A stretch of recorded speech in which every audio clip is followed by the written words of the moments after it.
พี่น้องเกิดอีหยังขึ้นกับพระเอกนกพงศกรถ้ามาโพดไว้จังสีละพื้นสีดำพร้อมโพดไว้จังสีละรับบทเป็นผู้โดนกระทำตลอดเขินจะของบ่ย่ำเบ้าพื้นกูโอ้ยกูเมื่อยน้ำเอา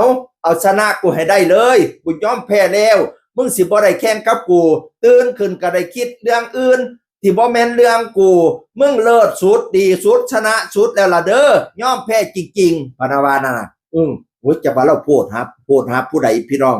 บอกให้เขาชนะซะชนะให้มาแล้วซะตื่นขึ้นสิบ่ได้เบ้าเลี้ยงเล่าสิบ่ได้คิดฮอดเลี้ยงเล่าพนาวานั่นน่ะก็บ่รู้ว่าเราโพดหาผู้ใดเนาะก็มีแต่คนให้กำลังใจ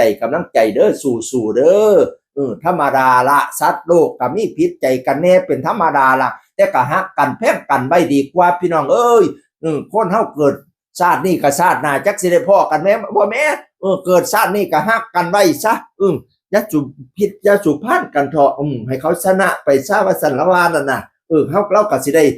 สู่กับชีวิตเราต่อไปฤดูกาลที่6แล้วเด้มีแต่คนให้กำลังใจเด้สู้เด้อเสียงวิหกฤดูกาลที่6พะนะว่าน่ะสิเปิดฤดูกาลวันที่3เนี่ยพี่น้องเอ๋ย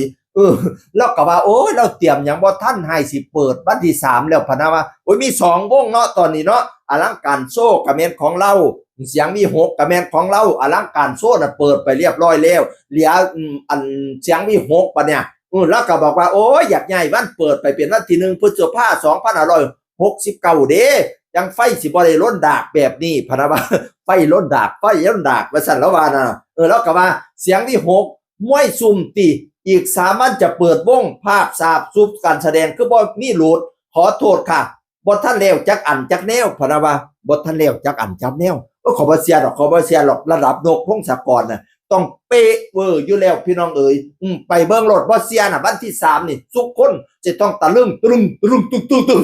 กับเสียงที่6นกพงศกรบ่ทำให้ผิดหวัง3ตุลาคมนี้เปิดฤดูกาลหมอลำเสียงที่6ปีที่6ลำ6เรื่องนะให้เลือกเอาเลยจะเอาเรื่องไหนเรื่องไหน6เรื่องพี่น้องเอ๋ยเข้ากลุ่มทักเพจเลยผู้ใดอยากเข้ากลุ่มวันที่3นี่ย้อมแล้วปีนี้เปิดตัวบอสน้อยอ้าอาย3ตุลามาสัมผัสไปบอสพร้อมกันเปิดตัวน้องอ้าอายเขาจะว่านางเสลียงมากพุ่นเด้ข่อยเห็นเราโพสอยู่โซ่ลูกจ๋าบุญอุ้ยนางเสลียงมาปานนั้นว่าบ่พร้อมเ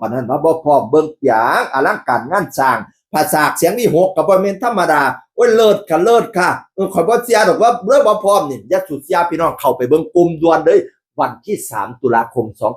2568ใครจะไปก็ไปเลยถ้าใครไม่ไปก็เข้ากลุ่มพี่น้องเอ๋ย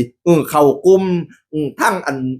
ออนไลน์เฮาก็ได้เบิ่งทั้งกลุ่มก็ได้วันที่3ตุลาคมพอกันกับคอนเสิร์ตเปิดฤดูกาลหมอลำเสียงวิหกนกพงศกรหมอลำเสียงวิหกปีที่6พี่น้องเอ๋ยเสียงคนเก่าเว้าสู่ฟังสวัสดีครับ